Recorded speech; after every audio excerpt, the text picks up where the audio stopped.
అందరికీ నమస్తే. Welcome to focus now. నేను మీ నవీన్. మొన్న తెనాలిలో రౌడీ షీటర్స్ కి పోలీస్ ఇచ్చిన ట్రీట్మెంట్ ఇష్యూ ఇప్పుడు మొత్తం కూడా వైరల్ అయింది. అయితే ఈ ఘటనపై కానిస్టేబుల్ చిరంజీవి భార్య ఒక ఆవేదనకరమైనటువంటి వీడియో ఒకటి రిలీజ్ చేశారు.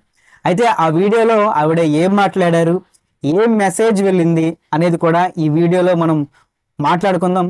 ఇక్కడ ఆశ్చర్యపరిచే విషయం ఏంటంటే, పోలీసుల చర్యని సాధారణ ప్రజలు పాజిటివ్గా స్పందించడం, ముఖ్యంగా ఆ తెనాలి ప్రాంత ప్రజలు పోలీసుల పైన ప్రశంసలు కురిపించడం నిజంగా ఆశ్చర్యానికి గురి చేసింది. సాధారణంగా పోలీసులు ఇలాంటివి ఏమైనా చేస్తే పబ్లిక్ తీవ్రంగా వ్యతిరేకిస్తారు. కానీ తెనాలిలో పోలీసులు చేసినటువంటి ఆ చర్యని మాత్రం అందరూ ప్రశంసించారు.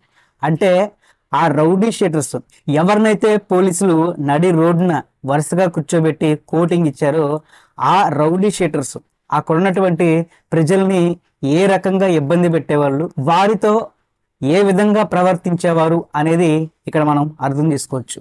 ఒక శివమణి, ఒక విక్రమార్కుడు సినిమాల్లో ఏ విధంగా అయితే రౌడీల గుండెల్లో వణికి పెట్టించారో యాస్టీస్గా అలాగే రౌడీలకు ముచ్చెమటలు పట్టించారు మొన్న తెనాలి పోలీసులు. అయితే ఈ విషయంలో రౌడీ షీటర్లకి మద్దతు ఇచ్చి వాళ్ళని వెనకేసుకొచ్చి వైసీపీ పార్టీ అంటేనే నేరస్తుల పార్టీయే అని మరొకసారి నిరూపించుకుంది ఆ పార్టీ. దీనిపైన దళిత సంఘాలని రెచ్చగొట్టి, కుల విద్వేషాలు రెచ్చగొట్టి లా అండ్ ఆర్డర్ ఇష్యూని కాస్త పొలిటికల్ ఇష్యూగా మార్చే ప్రయత్నం చేస్తుంది. ఇందులో ఉన్న క్రిమినల్స్ ముగ్గురికి కూడా ఒక్కొక్కరి పైన 10ల సంఖ్యలో క్రిమినల్ కేసులు ఉన్నాయి. అయితే వైసీపీ పార్టీకి ఇవేం అవసరం లేదు. వాళ్ళు దళితులు, మైనారిటీలు కావడంతో కుల విద్వేషాలు రెచ్చగొట్టాలి, రాజకీయ లబ్ధి పొందాలి, కూటమి ప్రభుత్వం పైన మళ్ళీ బురద జల్లే ప్రయత్నం చేయాలి.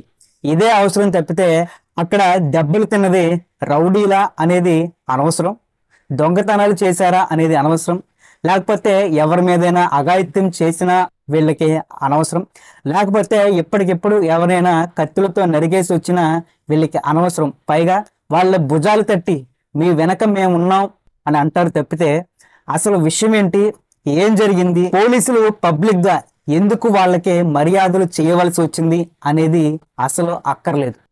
అసలు విషయం ఏంటి, వాళ్ళు ఎందుకు కొట్టాల్సి వచ్చింది అని పరిశీలిస్తే, చిరంజీవి అనే ఒక కానిస్టేబుల్ తన వృత్తిలో భాగంగా పై అధికారుల ఆదేశాల మేరకు గంజాయి కేసుల్లో, ఇతరత్ర నేరాల్లో ఆరోపణలు మోపుతున్నటువంటి ఈ ముగ్గురిని కూడా అదుపులోకి తీసుకొని వారిని స్టేషన్కి తీసుకురావడమే కానిస్టేబుల్ చిరంజీవి చేసినటువంటి తప్పు. తన విధి నిర్వహణలో తన విధుల్ని, తన కర్తవ్యాన్ని నిర్వర్తించడమే ఆ కానిస్టేబుల్ చేసినటువంటి తప్పు. దాన్ని మనసులో పెట్టుకొని ఈ ముగ్గురు రౌడీ షీటర్లు కూడా ఈ కానిస్టేబుల్ చిరంజీవి పైన కక్ష పెట్టుకొని ఈ నెల 24వ తేదీ రాత్రి 9:30 సమయంలో కానిస్టేబుల్ చిరంజీవి తన డ్యూటీని ముగించుకొని ఇంటికి తిరిగి వస్తున్నటువంటి సమయంలో రోడ్డు మీద కానిస్టేబుల్ చిరంజీవిని అడ్డగించి తన పైన దాడి చేసి కత్తులతో చంపేసేటువంటి ప్రయత్నం చేశారు ఈ రౌడీ షీటర్స్. అదృష్టవశాత్తు అతను తప్పించుకొని స్టేషన్లో ఫిర్యాదు ఇచ్చారు. అయితే చిరంజీవి ఇచ్చినటువంటి ఫిర్యాదు మేరకు విచారించడానికి వెళ్ళినటువంటి పోలీసుల పైన తిరగబట్టమే కాకుండా, మేము ఎవరమో తెలుసా, పలానా రౌడీ షీటర్ల అనుచరులు అని తెలిసి కూడా మీరు మా దగ్గరికి రావడం ఏంటి, మమ్మల్ని ఎవరు ఏం పీకలేరు, అదృష్టం బాగుండి వాడు తప్పించుకున్నాడు, ఈసారి వాడి ఇంటికెళ్ళి లేపేస్తాం అనేటువంటి ధోరణిలో మాట్లాడే వాళ్ళని ఏం చేయాలి?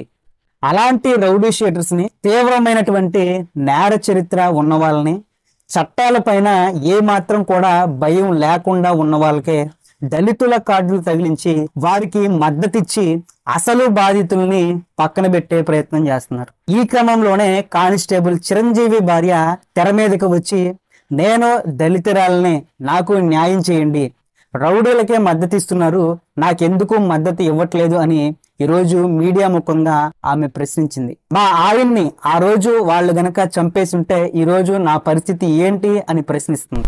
ఒకసారి వినండి ఆమె ఏం మాట్లాడిందో. నా పేరు పుల్లగూరు కళ్యాణి, మాది గురుపాలెం మాలపల్లి. 10 సంవత్సరాల క్రితం నేను బీసీ కులానికి చెందిన కన్నా చిరంజీవి వివాహం చేసుకున్నాను. మా ఆయన ఉద్యోగరీత్యా తెనాలిలో ఐతన్నగర్లో నివాసం ఉంటున్నాం. నేను మాల కులానికి చెందిన అమ్మాయిని. నాకు తల్లిదండ్రులు లేరు. నా భర్త నన్ను కంటికి రెప్పలా చూసుకుంటున్నాడు.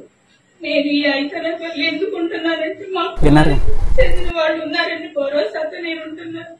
నా భర్త పడుతుంది పోలీస్ స్టేషన్ లో వర్క్ చేస్తున్నారు. నా భర్త బయలుదేరే క్రమంలో సమయంలో రౌడీ షెడ్యూల్ దాడి చేసి మారునాయుధాలతో చంపబోయారు. అక్రమంలో కూడా ఎంతో అక్కడి నుంచి పక్కన వెళ్ళిపోయాడు. వాళ్ళు పలు కేసుల్లో నేరస్తులని తెలిసింది. ఆ రోజు దళిత సంఘాలు, రాజకీయ నాయకులు ఏమైపోయారు. మా ఆయనకి ఏమైనా జరిగితే మేము మా పిల్లలు ఏమైపోయారు. నా భర్త ప్రాణాలు దక్కడం నాపై చూపింది అయితే నేను భావిస్తున్నాను. రౌడీ షెడ్యూల్ ప్రోత్సహించమని కుల సంఘాలు, రాజకీయ నాయకులకు అంబేద్కర్ చెప్పారా? రౌడీ షెడ్యూల్ దళితులు అయితే నేను దళితులని కాదా? నా భర్త బీసీ దళితుడు కాదా? విన్నారుగా, ఆమె అడుగుతుంది, ఆవిడకి ఎవరా మద్దతు? కుటుంబానికి అండగా ఉండరా?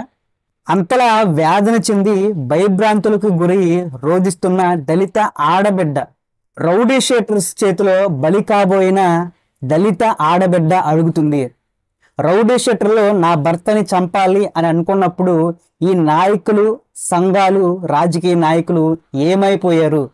రౌడీ షీటర్లకైనా కులాలు, మాకు కులం లేదా, మాకు సపోర్ట్ చేయరా అని అడుగుతున్నారు. భయం నిండిన మనసుతో అర్జిస్తున్నామే. పైగా పోలీస్ డిపార్ట్మెంట్ మాకు అండగా ఉంది అని అంటున్నారు ఆవిడ. మరి ఈమెకి సపోర్ట్ చేయరా?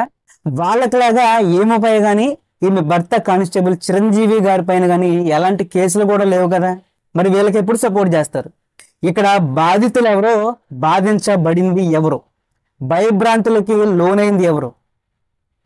అయినా నేరానికి కులం ట్యాగ్ వేయడం ఏంటి? ఇది ఎంతవరకు కరెక్ట్? ఇదే సీన్ కనుక సినిమాల్లో చూస్తే అందరం లేచి చప్పట్లు కొడతాం. కానీ రియల్గా జరిగితే మాత్రం మానవత్వాలు, కులాలు గుర్తొస్తాయి. నిజంగా నిజమైన దళితులకి లేకపోతే మైనారిటీలకి అన్యాయం జరిగినప్పుడు, వారు బాధించబడినప్పుడు ఖచ్చితంగా కుల సంఘాలు అన్నది అండగా నిలబడాలి. రాజకీయ నాయకులు వారికి అండగా నిలబడాలి. వారికి న్యాయం జరిగేలాగా చూడడం అనేది ఖచ్చితంగా ప్రతి సంఘాలకు కానీ, రాజకీయ నాయకులు కానీ చేయవలసినటువంటి పని. అది వారి కర్తవ్యం కూడా.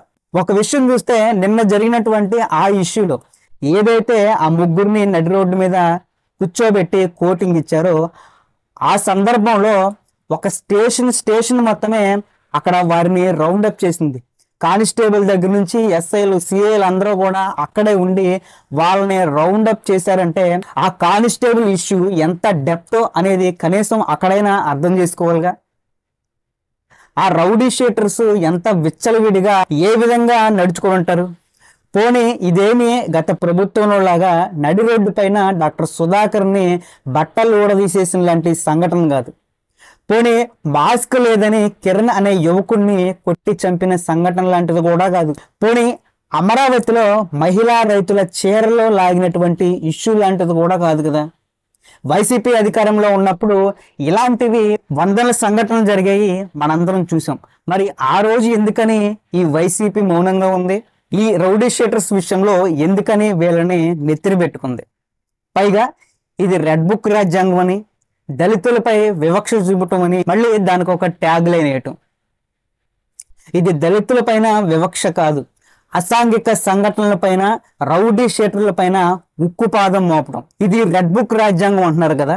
ఇదే గనక రెడ్ బుక్ రాజ్యాంగం అయితే, రెడ్ బుక్ రాజ్యాంగం గనక ఈ విధంగా రౌడీ షీటర్ల పైన, అసాంఘిక కార్యకలాపాలు చేసే వాళ్ళపైన ఉక్కుపాదం మోపే రాజ్యాంగం అయితే, ఎస్, కరెక్ట్ గా ప్రస్తుత పరిస్థితుల్లో ఇదే రాజ్యాంగం అమలు అవ్వాలి. ఆడపిల్లల పైన చెయ్యి వెయ్యాలన్నా, వారిని టీజ్ చేయాలన్నా భయపడాలి, కత్తి పట్టాలి, దౌర్జన్యం చేయాలి అనే ఆలోచన ఇంకెవ్వరికి కూడా రాకూడదు. నడి రోడ్డు పైన దౌర్జన్యాలకు, అసాంఘిక కార్యకలాపాలకు పాల్పడాలంటే ఉచ్చ పోసుకునేలా ఉండాలి. సామాన్య ప్రజలు ప్రశాంతంగా బతకాలి అంటే ఇలాంటి వాళ్ళని అప్పటికప్పుడే అణిచివేయాల్సిన అవసరం ఉంది. ఇలాంటి వాళ్ళు, ఇలాంటి ఆలోచన ఉన్న వాళ్ళు ఎవరో కూడా దేనికి భయపడట్లా. ప్రస్తుత రోజుల్లో విచ్చలవిడితనం బరి తెగించి తిరుగుతున్నారు. ప్రస్తుత పరిస్థితుల్లో ఎవరు భయపడుతున్నారో తెలుసా మీకు? క్రమశిక్షణ తప్పిన స్టూడెంట్ కి భయం చెప్పాలంటే టీచర్ భయపడుతున్నారు. నడి రోడ్డు పైన విచ్చలవిడిగా నేరాలకి పాల్పడుతున్న వాళ్ళని అదుపు చేయాలంటే పోలీసులు భయపడుతున్నారు. తప్పితే తప్పు చేసేవాడు దేనికి ఎవరికి భయపడట్లా. ఒకవేళ తప్పు చేస్తే ఇదిగో ఇలాంటి రాజకీయ నాయకులు మమ్మల్ని రక్షిస్తారు అనే ఒక ధీమాతో తిరుగుతున్నారు. నిజమైన బాధితులకి అండగా నిలబడితే అది నిజమైన రాజకీయ నాయకుడి లక్షణం. కాదని రౌడీ షీటర్లని, నేర చరిత్ర కలిగిన వాళ్ళని వెనకేసుకొస్తే సాధారణ ప్రజల మనసుల్లో మీ స్థానం ఏంటి అనేది ఆలోచించుకోవాలి. ఏది ఏమైనా నిన్నటి సంఘటనతో అక్కడ ఉన్నటువంటి రౌడీ షీటర్ల గుండెల్లో భయం మొదలైంది అన్నది వాస్తవం. ప్రజలకి శాంతి భద్రతల రక్షణలో పోలీసులు ముందుంటారు అనే సందేశాన్ని పోలీసులు గట్టిగా ఇచ్చారు. చట్టాలున్నాయి, కోర్టులు ఉన్నాయి, వాటి పని అవి చేసుకుంటూ వెళ్ళిపోతాయి. అయితే చట్టాన్ని చేతిలోకి తీసుకొని పోలీసులు అలా బహిరంగంగా వాళ్ళని కొట్టడం తప్పే. అయితే ఆ యొక్క డెప్త్ ఏంటి అనేది కూడా ఒకసారి ఆలోచించాలి. అంటే వాళ్ళు ఎందుకు కొట్టాల్సి వచ్చింది అనేది కూడా ఒకసారి ఆలోచించాలి.